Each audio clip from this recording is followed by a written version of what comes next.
안녕하세요. 비블리아의 이익상입니다. 안녕하세요. 이리누입니다. 오늘 한 자리가 비었어요. 아, 그니까요. 그 자리에 지금 카메라들이 쫙 서 있어요. 아, 근데 빈자리가 너무 큽니다. 내가 아까 네. 오후 4시에 이제 서울로 돌아갔는데 네. 서울로 돌아가면서 사진 하나를 찍어 놓을 걸 그랬다라고 생각했어요. 왜냐하면 사진을 찍어가지고 이렇게 뭐 등신대라도 하나 만들어놓고 여기 앉게 해야 되는 게 아닌가. 네, 우리 김영상 목사님 빈자리가 너무 크네요, 근데. 네. 김영성 여기서. 목사님 오늘 춘천에 네. 12시에 와서 점심 식사하시고 배화여대 교회의 동영상을 촬영하시고 그리고 오후 4시까지 촬영 다 마친 다음에 전도사님들과 함께 돌아가셨습니다. 바쁘신가 봐요. 정말 바쁩니다. 그래서 작년에 여름에는 아예 요 시즌이 이렇게 넘어갈 때 중간에 한 달 정도 브레이크가 있었어요. 김영성 목사님이 워낙에 바쁘신 분이고 이곳저곳에서 찾으시는 분들이 많은 분이지라 우리와 달라요. 그래서 그러니까요. 아예 작년에는 좀 쉬었는데 네. 올해는 네. 코로나 때문에 많은 분들이 이제 영상 시청률이나 또 팟캐스트를 보시는 분들이 많다 보니 요거 계속 해야 되겠다라고 해가지고 네. 김영석 목사님이 아이디어를 내서 그냥 하는 건데 본인이 쏙 빠져라. 그러니까요. 아유, 목사님이 지혜로우세요. 네, 역시. 예. 네. 그래서 네. 안타깝게도 오늘은 저희 둘만 방송을 하고 아마 여름에 한 달 정도, 한 달에서 한 달 반 정도가 김영석 목사님이 제일 바쁜 시즌인데 또 그 시즌이 우리 사사기가 거의 끝나가잖아요. 그래서 이 사사기 방송은 김영석 목사님 없이 우리 둘이 해야 되지 않을까 싶어요. 그래서 그 사이에 여기다 이렇게 등신대를 하나 이렇게 놓고 네, 하나 프린트 해와야겠어요. 예, 프린트해서 여기 조그맣게 김영석 목사님 여기 위에다 이렇게 올려놓고 아니면 유튜브 방송할 때 여기다 앞에다 이렇게 김영석 목사님 따가지고 여기 하나 이렇게 동그라미로. 좋네요. 그것도 좋은 방법이네요. 네네. 네. 목사님, 근데 네. 이제 청년분이랑 둘이서 방송하는 건 처음 아니세요? 처음입니다. 그쵸? 매우 떨립니다. 영광입니다. 매우 떨립니다. 이게 영광이 될지 아니면 폭망의 길을 갈지는 이제 두고 봐야 될 것 같아요. 네. 마음 무겁습니다. 저도 마음이 매우 무거워요. 제가 하는 일은 주로 이제 정보를 전달하는 일이고 네. 이 정보를 잘 다듬어서 네. 이제 들으시는 분들이 은혜가 가도록 그러니까 실생활에 적용하는 것은 이 김영석 목사님의 몫이고 은깔이시잖아요. 그렇죠. 네. 또 탁월하시잖아요. 그러니까. 근데 그 부분까지는 제가 사실 못하기 때문에 잘 못하기 때문에 아닙니다. 그래서 제가 어떻게 해야 될까 고민하다가 그 부분을 채우려고 노력하지 말자. 그냥 있는 대로 가자. 있는 대로 가다 보면 들으시는 분들께서 우리 또 댓글을 많이들 남겨주시잖아요. 맞아요. 예, 댓글을 통해서 네. 아마 김영석 목사님이 해주실 은혜로운 말씀 그리고 이런 삶의 적용들을 갖다가 여러분들이 이제 채워주시는 또 양방향 방송이 되지 않을까. 소통형 방송. 소통형 방송. 와, 너무 좋은데요? 네. 혹시 지난번 방송 들은 이후로 네. 친구들로부터 뭐 이렇게 들은 이야기 있어요? 아직 안 알렸어요. 아니 뭐야, 그럼 그 친구들은 아직 구독 안 눌렀다는 얘기 아니야? 네, 이제 저희 단체 사진 찍고 하면은 이제 슬슬 알리려고 합니다. 네네. 그렇구나. 네네. 슬슬 아니라 빨리빨리 좀 알려주세요. 알겠습니다. 그렇구나. 네. 피드백 이거 자꾸 피드백 받는 게 좋아요. 근데 이제 하나 좋았던 게 저희 이제 본당 목사님들께서 원래 저라는 존재를 모르시는 분들이 이제 대부분이셨는데 그래요? 네, 근데 목사님들이 먼저 잘 보고 있다고 인사 먼저 해주셔가지고 저 너무 기분 좋았어요. 그렇구나. 네. 이때가 우리가 조심해야 될 때예요. 그러니까요. 예, 이때가 네, 우리가 조심해야 교만하지 않도록 훨씬 더 조심해야 되지 않을까라고 생각합니다. 네. 자, 그럼 우리 댓글 소개할까요? 네. 이화만발 38님께서 계속 회수를 더해 가시면서 이렇게 500캐시씩 계속 후원해 주고 계셔서 너무 감사하고요.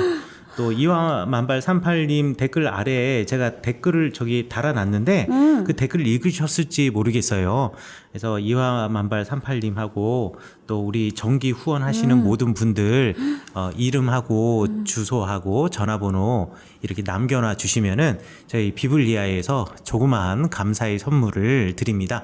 그러니까 부끄러워하지 마시고 또 물론 오른손이 하는 일을 왼손이 모르게 하라 또 이런 또 신앙을 갖고 계신 분들이 알려주시지 않으신 분들도 계시는데 뭐 그것은 뭐 개인의 선택일 수도 있겠지만 저희가 감사의 마음을 또 표하면 저희도 마음이 그럼요. 예, 흐뭇하고 행복하기 때문에 나누는 것에 대해서 그래서 남겨주시면 또 감사하겠고요. 새벽 이슬 H님께서 우리 정기 후원 해주시기 시작하셨습니다. 너무 감사합니다. 우리 새벽 이슬 H님은 시즌 1부터 아주 꾸준히 우리 청취해 주시는 분이에요. 멋지신 분입니다. 네, 맥스알님께서 댓글 달아주셨습니다. 댓글 달아주셨는데 11조에 관한 또 뜨거운 11조에 네. 관한 이야기. 11조. 지난번에 이제 딱 끝냈는데 다시 또 한 번 해서 11조에 관해서 설명하면서 이제 불편하셨던 것들에 대해서 말씀해 주셨어요. 일단 11조가 가지고 있는 성서학적인 의미는 잘 들었다. 그러나 이것이 오늘날의 11조 생활과 적용하며 살기에는 이게 좀 맞지 않는 부분들이 있지 않는가, 문제가 있지 않는가라고 문제 제기를 해 주셨는데 이제 더 이상 이제 11조 얘기는 좀 안 했으면 좋겠고 다른 것도 해야 되니까 정리하면서 이야기를 드리고 싶은 것은 성경의 11조와 오늘날의 11조는 다릅니다라는 말은 두 가지 의미를 내포하고 있는 것 같아요.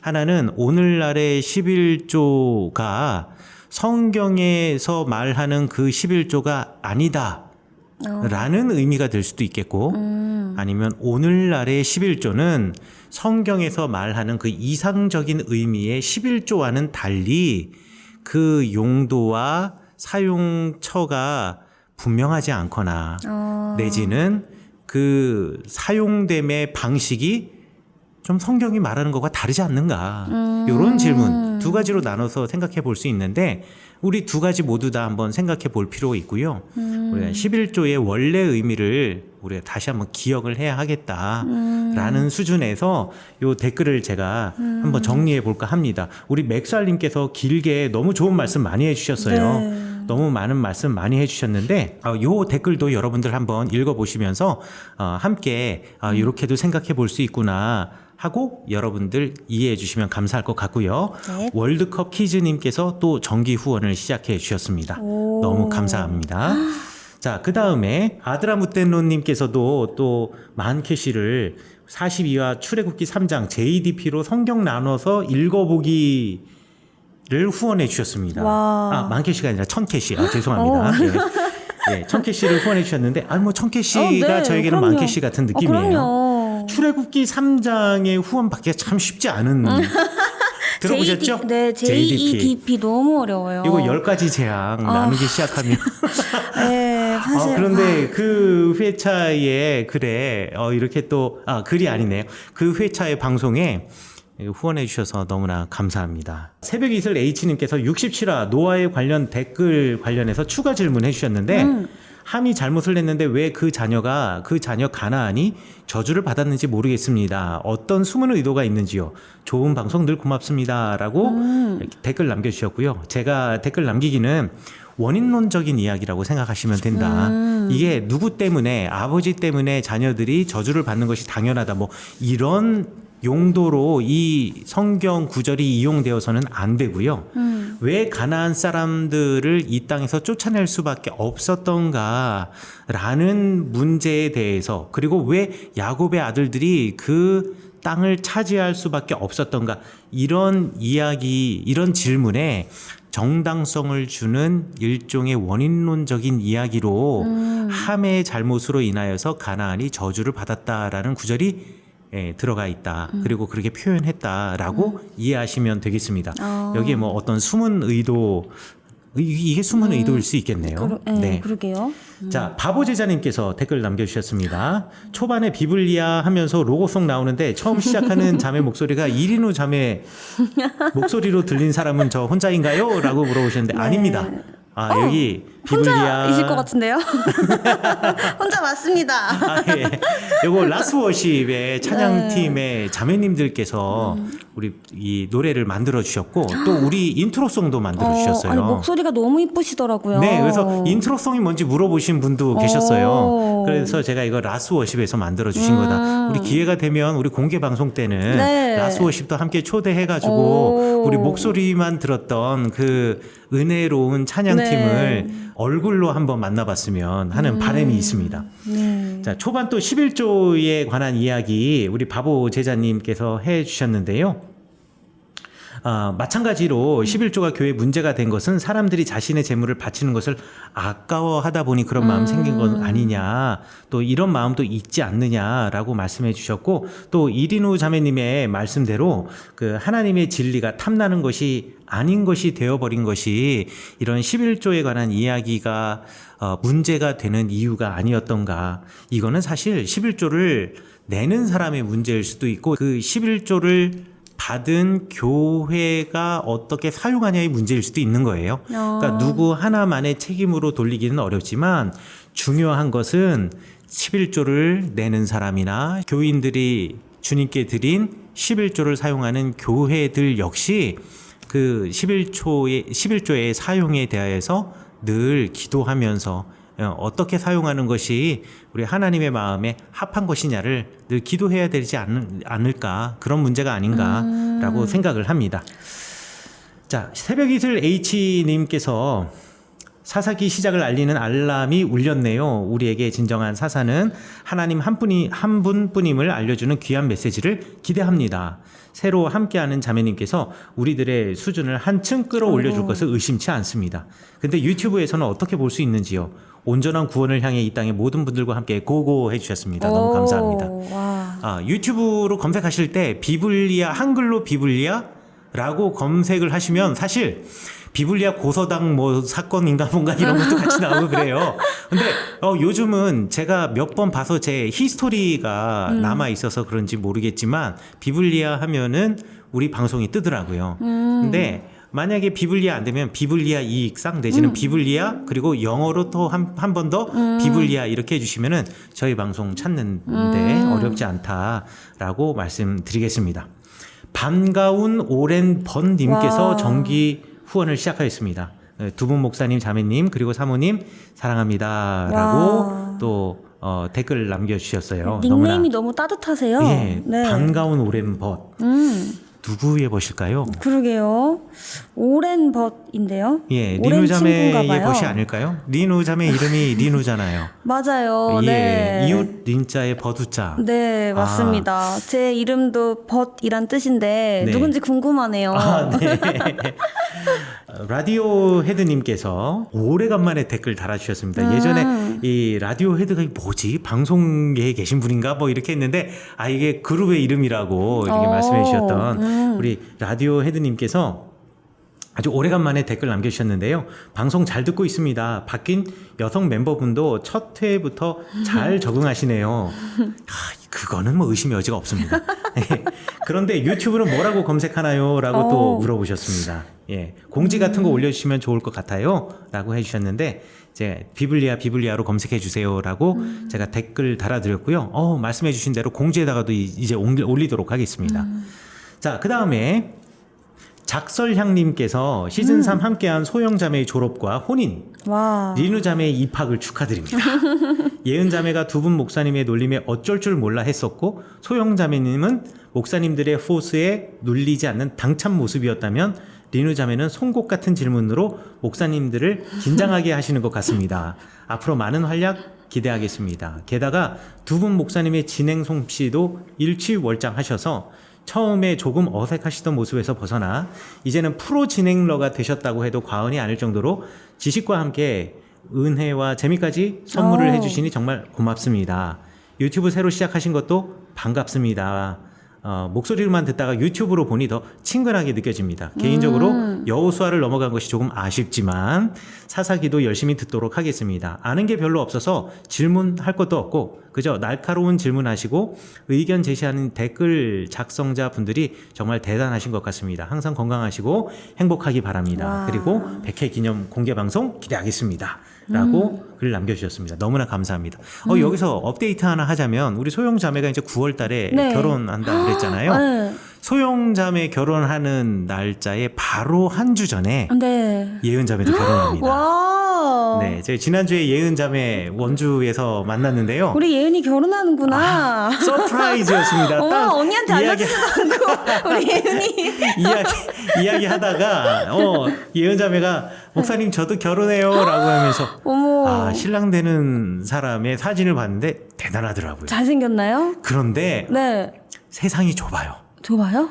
좁아. 좁아요? 아는 그 사이인가요? 예은 자매가 결혼할 남자 청년 네. 같은 학교 선생님이시더라고. 초등학교 어. 선생님이신데 그 선생님이 네. 종교교회 청년부를 다녔어. 어. 그때 그 종교교회 청년부의 담당 목사가 누구였냐? 김영성 목사였어. 손바닥 아니네요. 야, 역시 완전 우리 그래서, 김영삼 우와. 목사님.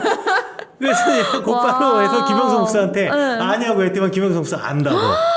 그래서 야, 세상 와. 진짜 좁구나. 목사님께서 반대는 안 하시던가요? 그럴 리가 거 없어요. 예, 다행입니다. 우리 또 결혼하실 네. 분의 아버님이 원주에서 목회를 하고 계신 목사님 아드님이시더라고. 와. 그래서 야, 정말 세상 좁다. 완전히 빵 터졌습니다. 와, 신기하다. 네. 항상 이 작설향님 항상 들어주시고 때때로 댓글 남겨주셔서 네. 너무나 감사합니다. 말씀에 정말 커다란 위로가 돼요. 예. 대답 이렇게 질문에 대답하는 것도 참 의미가 있지만 또 이렇게 위로의 말씀에 또 격려의 말씀에 또 사람인지라 위로받는 것도 저희들이다. 맞아요. 라고 말씀해 주시고 우리 이화만발 38님께서 계속해서 지금 요셉 야곱과 요셉의 죽음 그리고 야곱의 축복 우리 들으시고 또 500캐시를 후원해 주셨고요. 얼리웜님께서 정말 오래간만에 여기 댓글과 함께 정기 후원 또 해주셨습니다. 얼리웜님 우리 아이디 가지고 또 저희가 한번 네, 너무 센스가. 센스가. 야 이게 잡혀 먹냐 잡혀 뭐 먹히냐 이 얘기했었는데 우리 얼리웜님께서 좋은 댓글과 함께 또 정기 후원 해주셨습니다. 너무 감사합니다. 네, 와. 여러분들이 이렇게 만들어 주시는 방송 너무 감사하게 생각합니다. 감사합니다. 네, 그러면 우리 이제 사사기 네. 애후세 이야기 들어갈까요? 네.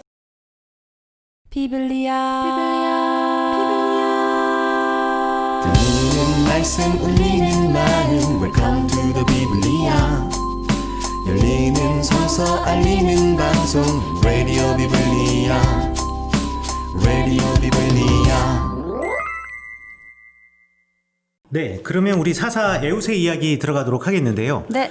이게 먼저 이렇게 이야기 들어가면 그동안 김영성 목사가 이제 처음 리딩을 딱 해주면 이제 자연스럽게 가야 되는데 이거 어색해. 그러니까요. 정말 어색해요. 하지만 뭐 네, 어떡하겠습니까? 그냥 그럼요. 성경 네. 따라서 그냥 갈 수밖에 없습니다. 네. 여러분들도 감안해 주시기 바라겠습니다. 네, 네. 이 모든 것이 다 김영성 목사 때문입니다. 맞습니다. 네, 이스라엘 자손이 여호와의 목전에서 악을 행하기 시작하였다. 이거는 뭐 사사기에서 나오는 거의 네, 뭐. 그냥 반복되는 구절이에요. 반복되는 구절이라는 것은 그만큼 거기에 강조점을 두고 있다라는 거죠. 내가 누구의 눈으로 세상을 바라보고 있는가? 내가 누구의 눈으로 사람들을 바라보고 있고, 내가 누구의 눈으로 나를 바라보고 있는가?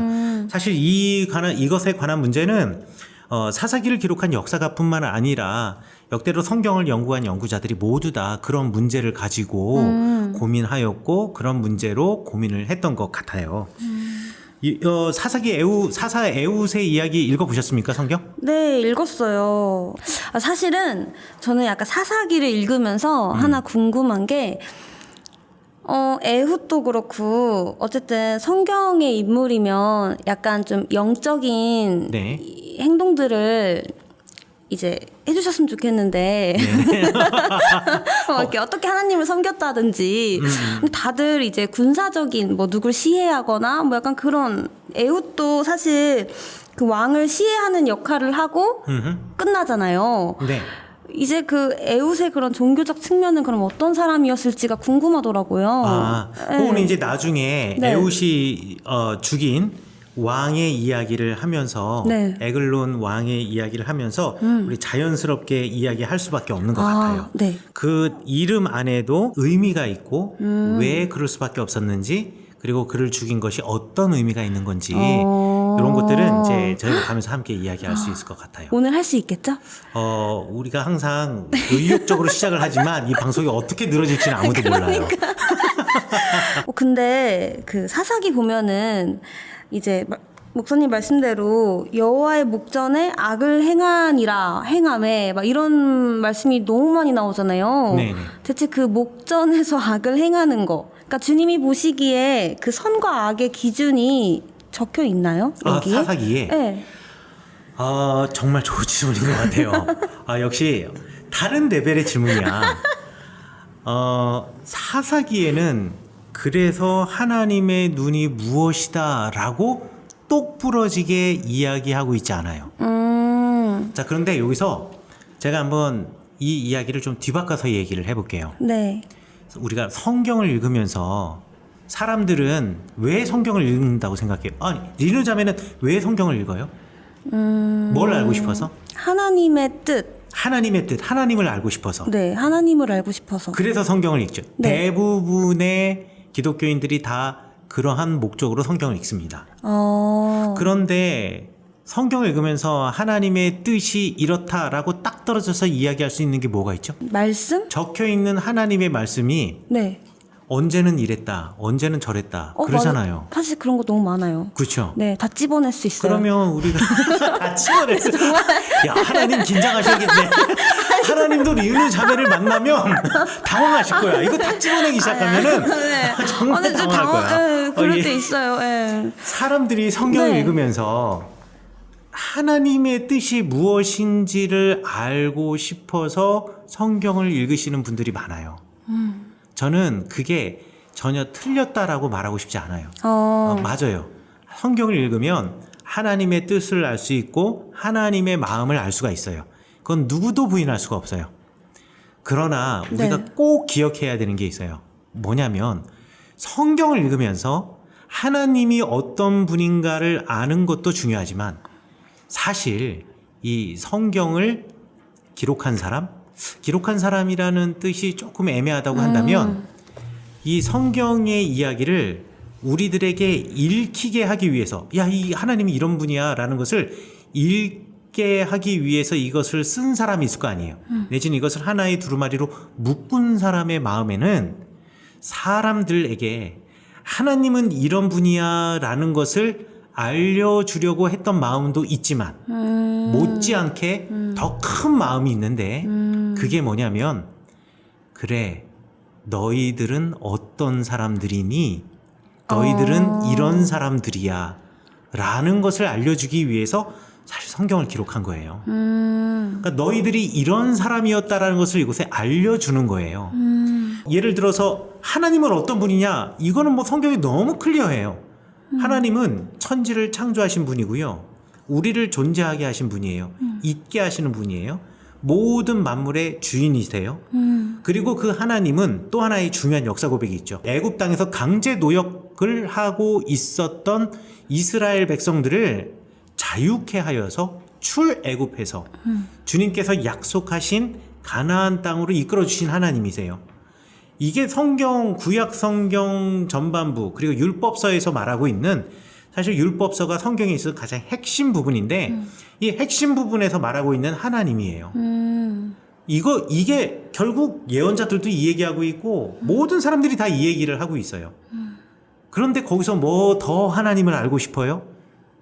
우리가 이 성경을 기록한 사람은요, 사실은 하나님에 관해서 계속 이야기하려고 했다기보다는 너희들의 실존이 무엇이냐라는 것에 대해서 계속 반복해서 이야기하는 거예요. 너희들 되게 괜찮은 사람인 것 같지? 이런 사람들이었어. 너희들의 선조들 되게 멋진 사람이었던 것 같지? 근데 알고 보니 다 이런 사람들이었어. 그리고 그 선조들을 보면서 참 답답하지? 그런데 너희들 봐. 똑같아. 다른 게 없어? 이것을 이야기하는 것이 사실은 성경이에요. 그래서 하나님의 영이 임하였던 성경의 기록자들이 그리고 하나님의 영이 임하였던 하나님의 사람들이 하나님의 말씀을 우리에게 전할 때 하나님이 어떤 분인가 라는 것만을 전하고 싶었던 것이 아니라 더 많은 부분은 그 하나님 앞에 너희들은 어떤 존재인가 라는 것을 말하고 싶어서 이 성경을 기록했다라고 생각하시면 될 것 같아요.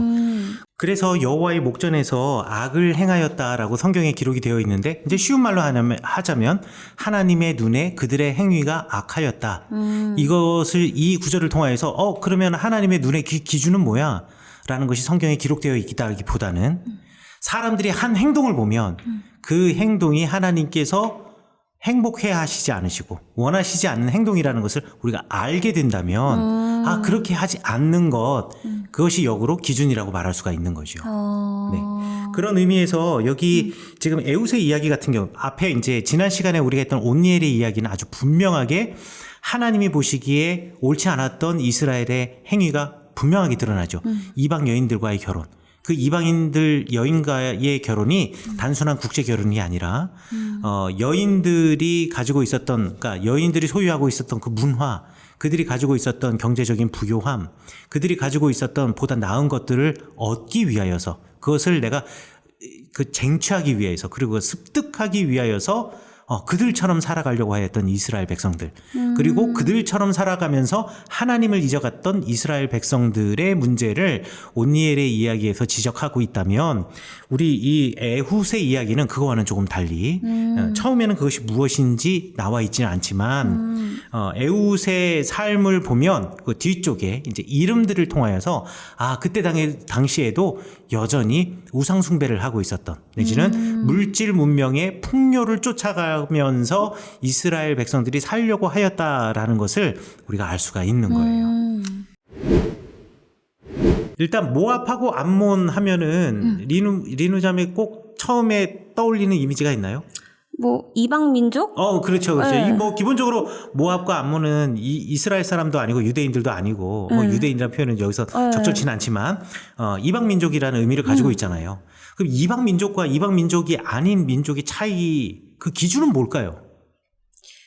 이방 민족과 이방 민족이 아닌 기준이요? 예.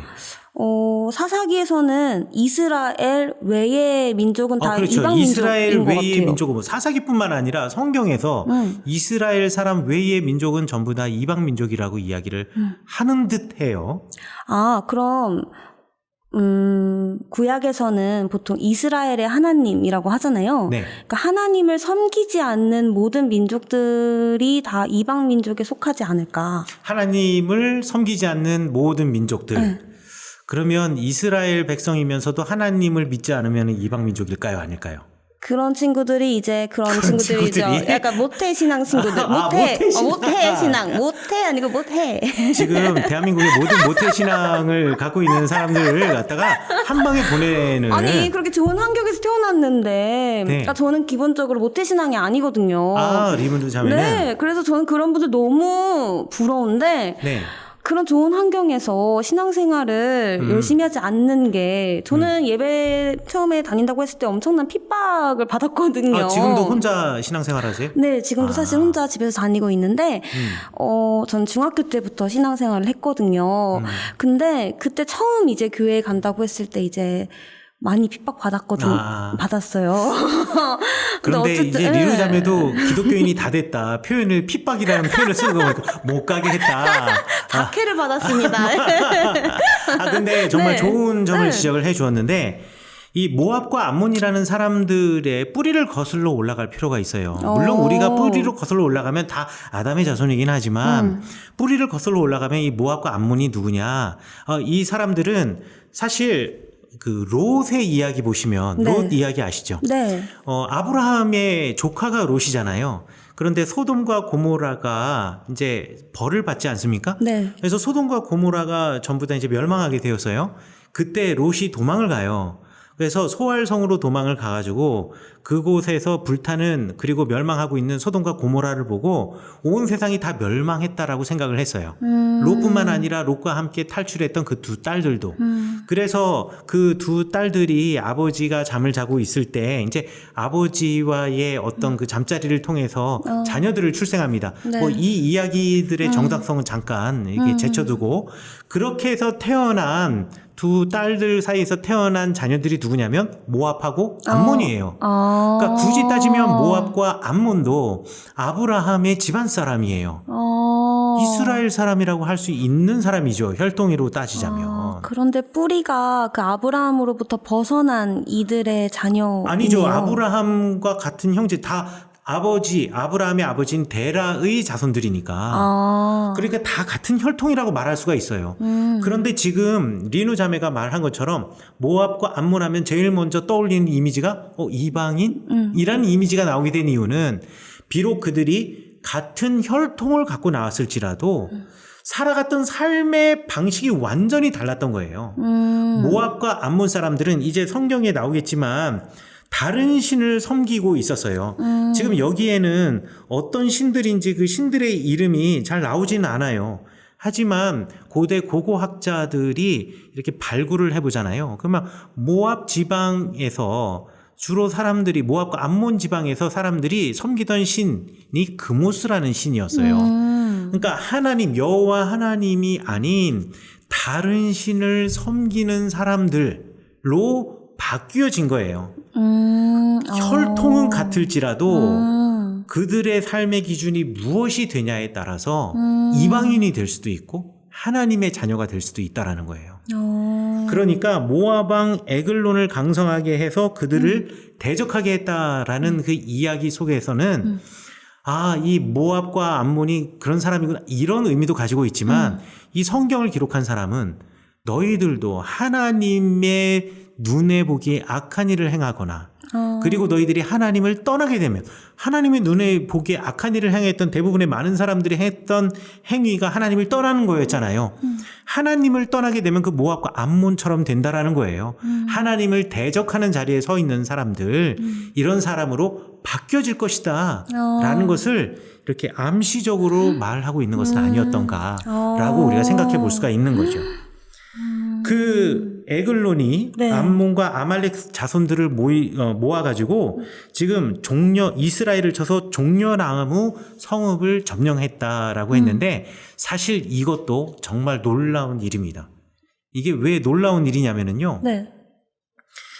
종려나무 성읍이 혹시 뭔지 아세요? 이게 뭘까요? 종려나무 성읍? 네. 우리 방송을 정말 잘 들었다면 한 번쯤 퀴즈. 떨기나무 시리즈는 제가 기억이 나는데 네. 종려나무는 이게 또 새로운 나무네. 네. 성경에 보면 이 도시를 갖다 종려나무 성읍이라고 부르는 이야기가 곳곳에 등장을 해요. 종려나무 성읍은 뭐냐면 여리고 들어보셨죠? 네. 여리고가 종려나무 성읍이에요. 아. 그래서 여리고를 부르는 또 다른 이름이 종려나무 성읍이라고 생각하시면 될 것 같아요. 그런데 종려나무 성읍을 쳐서 점령했다라고 이야기를 했는데 혹시 여리고를 갖다가 이스라엘 백성들이 어떻게 점령했는지 기억하세요? 아니요. 예, 여리고를 이스라엘 백성들이 네. 출애굽한 이스라엘 백성들이 점령을 할 때 가나안 땅에 딱 들어와서 제일 먼저 길갈이라는 곳에 진을 쳤다고요. 길갈이라는 곳에서 진을 치고 사람들이 이곳에서 우리가 이제 여호와 하나님의 거룩한 땅 가나안 땅에 들어왔는데 우리 광야에서 태어난 우리 2세들은 이렇게 늘 움직여야 되고 어려운 상황 속에서 미처 태어난 남자들이 할례를 받지 못했단 말이에요. 그래서 할례를 합시다라고 해서 할례를 해요. 할례를 하고 아직 상처가 다 아물었는지 안 아물었는지 모르겠으나 할례를 하고 난 다음에 이스라엘 백성들이 곧바로 무엇을 하냐면 여리고를 정복하는 전쟁을 합니다. 여리고 정복 전쟁 이야기는 들어보셨죠? 이 이야기 기억나요. 어떻게? 그 전쟁 직전에 할례를 주님께서 요구하시잖아요. 그때 순종하고 할례를 하고 전쟁에 임했던 그 그렇죠. 이야기. 네. 그런데 이 사람들이 전쟁을 할 때 이거 사실 전쟁이라고 부를 수 없는 전쟁이었어요. 전쟁이라고 하면 싸우고 이래야 되잖아요. 우리가 알고 있는 전쟁은 그쵸. A라는 민족과 B라는 민족이 싸우거나 A라는 군대와 B라는 군대가 서로 싸워야 되잖아요. 근데 여리고 성읍을 점령하는 전쟁은 물론 나중에는 싸웠었겠죠. 그러나 이 전쟁의 승패는 사실 초반에 다 끝나버렸어요. 여리고라는 성읍이 있는데 이 성읍을 갖다가 도저히 점령하기에는 쉽지 않은 난공불락의 요새였던 것 같아요. 그때 하나님께서 뭐라고 이야기하시냐면 너희들 이스라엘 백성들을 데리고서는 여리고 성을 매일 한 바퀴씩 돌아라. 한 바퀴. 그래서 6일 동안 한 바퀴씩 돌고 마지막 7째 날에는 7바퀴를 돌아라. 그래서 13바퀴를 돌아요. 13바퀴를 돌고 난 다음에 고함을 치니까 외치니까 여리고성이 확 무너져 버립니다. 그래서 여리고성 정복은 사실 피 흘리지 않고 이긴 전쟁이에요. 피 흘리지 않고 점령한 성이 여리고성이란 말이죠. 그런데 불과 몇십 년 전에 내지는 몇 년 전에 여호수아의 손에 피 한 방울 흘리지 않고 하나님이 싸워서 이긴 전쟁, 그래서 하나님이 싸워서 쟁취한 성읍, 그 성읍 여리고를 지금 모압왕 에글론에 의해서 전쟁으로 빼앗겼다라는 이야기, 이 이야기를 사사기를 기록한 역사가가 굳이 했던 이유는 무엇일까? 우리 이걸 생각해 봐야 된다라는 거예요. 너희들이 하나님과 동행하면서 하나님과 함께 했을 때는 이 난공불락의 요새인 여리고를 하나님께서 전쟁 없이 너희들에게 건네주었지만 너희들이 주님을 떠나갔을 때에는 전쟁 없이 쟁취한 그 성읍을 전쟁으로 빼앗기게 될 것이다. 이게 완전히 역사의 아이러니를 보여주는 이야기다라고 생각하시면 될 것 같아요. 자, 이렇게 모압왕 에글론의 압제를 받을 때 네. 하나님께서 구원자를 세우셨는데 네. 그 구원자가 우리 성경에서는 왼손잡이 게라의 아들 베냐민 사람 게라의 아들 왼손잡이 에웃이라고 소개를 하지요. 근데 에웃을 소개할 때 굳이 왼손잡이를 강조한 이유가 있을까요? 아, 왼손잡이. 네. 이 왼손잡이라는 말이 사실은 참 애매모호한 말이기도 해요. 네. 왜냐하면 이 왼손잡이 네. 에웃, 우리 교회학교 다닐 때 네. 사실 이 부분에 대해서 설교 들은 적이 있어요. 그래서 왼손잡이 에웃, 옛날에는 왼손잡이라는 표현도 잘 안 쓰고 막 짝배라는 표현, 짝배라는 말 들어봤어요? 짝배란 말 못 들어봤어요? 아, 그렇구나. 우리 세대 용어구나. 아, 짝배. 왼손잡이 짝배라 그래요. 그게 무슨 뜻인지도 나 잘 몰라. 근데 짝배라 그래요. 그래서 어렸을 때 우리 교회학교 선생님이 짝배라고 왼손잡이 에웃은 짝배라고 이렇게 이야기를 했는데 우리 때만 해도 왼손잡이가 이제 글씨 쓰면 되게 신기하게 보고 막 이랬었어요. 그래서 이 왼손잡이라고 번역을 해 놓았는데 이걸 왜 왼손잡이라고 번역을 해 놓았는지에 대해서는 사실 잘 모르겠어요. 아, 근데 사본에 따라서 이렇게 왼손잡이라고 또 설명을 해 놓은 사람들이 있기도 해요. 그런데 이 설명이 이 사본에마다 그리고 성경 말씀마다 조금씩 성경 말씀이 아니라 성경을 해석하는 해석자들마다 조금씩 이 왼손잡이 에웃에 대해서 설명이 조금씩 다르다라는 거 우리가 이해해야 돼요. 왼손잡이 에웃이라고 하는데 사실 히브리어 원문을 보면 이 뭐라고 써 있냐면은 이시 이테르 예미노라고 써 있어요. 이시 이테르 야드 예미노. 아, 죄송합니다. 이시 이테르 야드 예미노라고 써 있는데 이시라는 말이 사람이란 뜻이에요.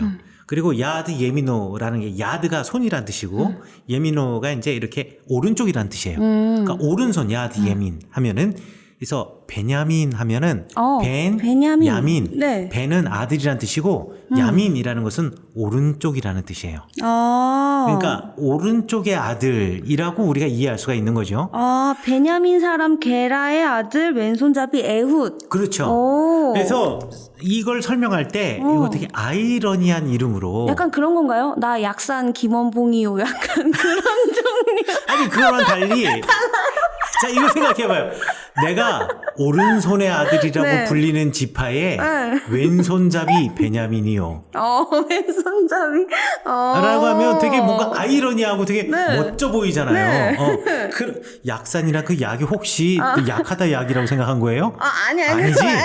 그 정도까지 해서 나를 시험에 들게 하지 말고. 그 정도까지 아니고. 그렇죠. 그래서 왼손잡이 에웃을 그렇게 해서 좀 극적으로 드라마틱하게 사람들이 설명하려고 했는데 여기 이제 한 단어가 문제가 돼요.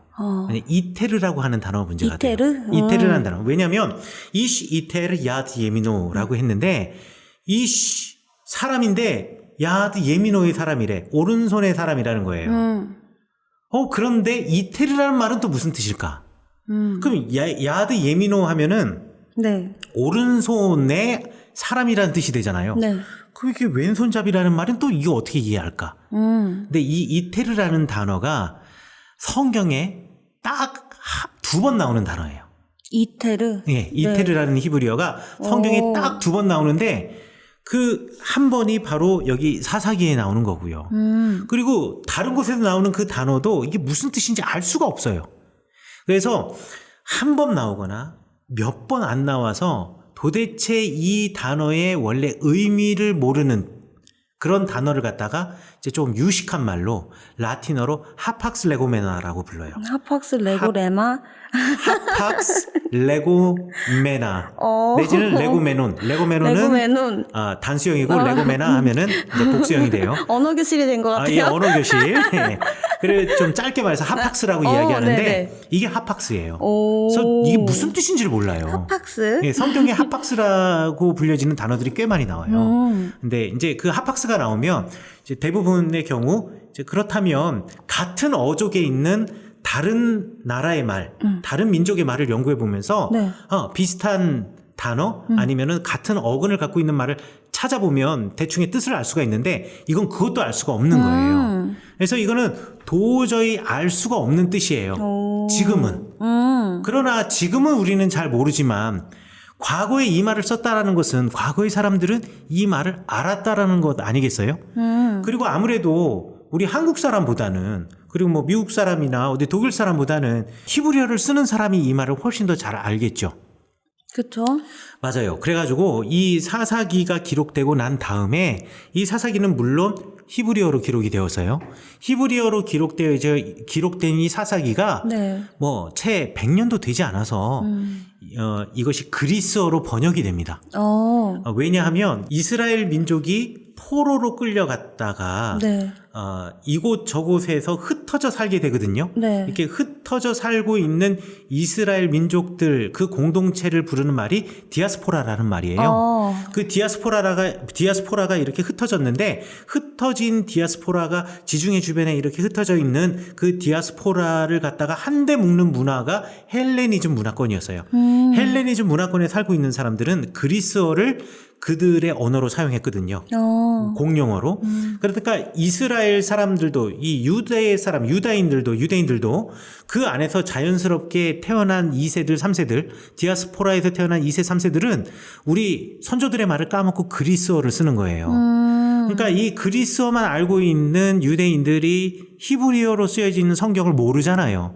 그러니까 이 사람들을 위해서 그리스어로 번역한 성경이 septuagin트 70인역이라고 불려지는 성경이에요. 그 70인역이라고 불려진 성경 내지는 그리스어로 번역이 되어진 이 사사기를 보면 그러면 이걸 그리스어로 뭘로 번역했나를 보면 네. 이거는 뭐 이 뜻이 분명해지지 않을까. 그쵸? 그쵸? 네. 그래서 그 그리스어 성경을 읽어보았어요. 네. 보니까 그리스어로 뭐라고 써있냐면 뭘까요? 네. 암포테로덱시오스라고 되어있어요. 암포테로덱시오스. 암포테로덱시오스. 덱시오스. 예, 이게 네. 두 개의 말이 하나로 합쳐진 말인데 암포테로이라고 하는 말은 양쪽이라는 뜻이고 덱시오스라고 하는 말이 오른쪽이라는 뜻이에요. 네. 오른손. 네. 그러니까 이 암포테로덱시오스라는 말은 무슨 뜻이냐면 양손을 네. 전부 다 오른손처럼 쓰는 사람이라는 뜻이에요. 양손잡이가 되는 거죠. 네. 그러니까 우리말 성경에는 네. 왼손잡이라고 번역을 해놓았지만 실제로 이 성경을 갖다 히브리어 성경을 그리스어로 읽었던 대다수의 유대인들, 지금으로부터 약 2000년 전, 2200년 전의 유대인들은 전부 다 암포테로덱시오스를 갖다가 에훗을 규정하는 단어로 사용했다라는 거예요. 양손잡이로 이해했다라는 거죠. 그러니까 에훗은 왼손마저도 오른손처럼 자유자재로 쓸 수 있었던 사람. 그러니까 이것을 갖다 훈련하려면 얼마나 힘들겠어요. 뭐 잠깐 쓸 수는 있어요. 잠깐은 쓸 수는 있지만 마치 오른손처럼 왼손을 갖다가 쓴다라는 거 이거 쉬운 일은 아니에요. 게다가 예로부터 왼손을 쓰는 것이 그렇게 일반적인 일이 아니었어요. 고대 사회의 벽화 같은 거 보면 왕들이 막 사냥 나가는 뭐 부조 이런 것들이 있는데 전부 다 보면 네. 왼팔로 활을 들고 있고 오른손으로 오른팔, 겨냥을 하고 있습니다. 그리고 여기 칼집이 네. 전부 다 왼쪽 허벅지에 있어요. 왜 그랬을까? 이렇게 오른손으로 뽑아야 그렇죠. 되니까. 오른손으로 뽑아야 되니까 왼쪽 허벅지에 칼집이 있는 거예요. 그러니까 옛날 사람들은 네. 오른쪽이 정상이라고 생각했고 오른쪽을 사용하는 것이 일반적이고 보통적인 거고 이게 그냥 기준이라고 생각을 했던 모양이에요. 그러나 그 시대 속에서 남들은 다 그렇게 생각하지만 나는 양손을 쓸 수 있는 사람. 그러니까 그 시대의 통념과 관념을 깨워버린 사람이 바로 에훗이라고 생각하시면 되는 거예요. 그러니까 이 에훗을 양손잡이 내지는 왼손잡이라고 번역을 해놓은 이유는 통념을 깬 사람이라는 의미가 될 수가 있는 거예요. 그러니까 모두가 오른손이라고 할 때 왼손을 함께 쓸 수 있었던 사람. 멋있다. 그렇죠. 근데 그 에웃의 신앙은 그럼 어땠어요? 에웃의 신앙은 사실 성경에 나와 네. 있는 것만으로는 우리가 에웃의 신앙이 어땠을 것이라는 것을 알기는 어려워요. 하지만 추측해 볼 수 있는 근거는 있습니다. 아주 좋은 질문인데요. 네네. 우리 그것은 다음 시간에 우리 네. 리누 자매가 질문한 것처럼 네. 에웃의 신앙이 어땠을까 네. 알 수 있는 근거 네. 그리고 그 이후에 에글론을 만나는 이야기로 우리 한번 들어가 보도록 하겠습니다. 네, 너무 기대됩니다. 우리 다음 시간에 뵙겠습니다. 네, 감사합니다. 감사합니다.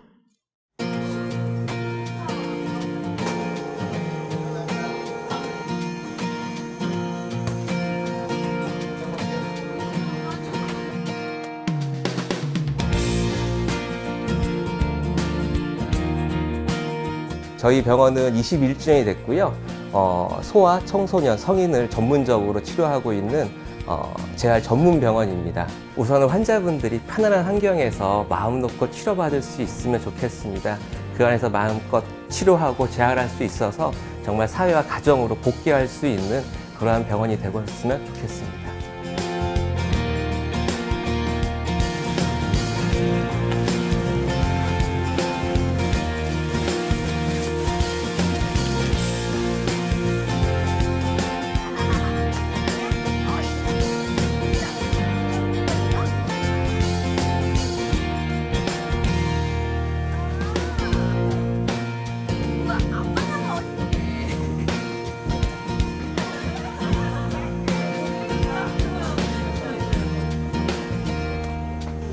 저희 아이는 이제 강직이 되게 심한 아이여가지고 이렇게 딱딱한 바닥에서 누워있는 것보다는 아무래도 이런 쿠션 같은데 누워있으면 그런 부분이 좀 줄어드는 부분도 있고 편해 하더라고요. 확실히 이제 그런 자극 같은 것도 꼭 안기는 느낌이 있어서 그런 건지.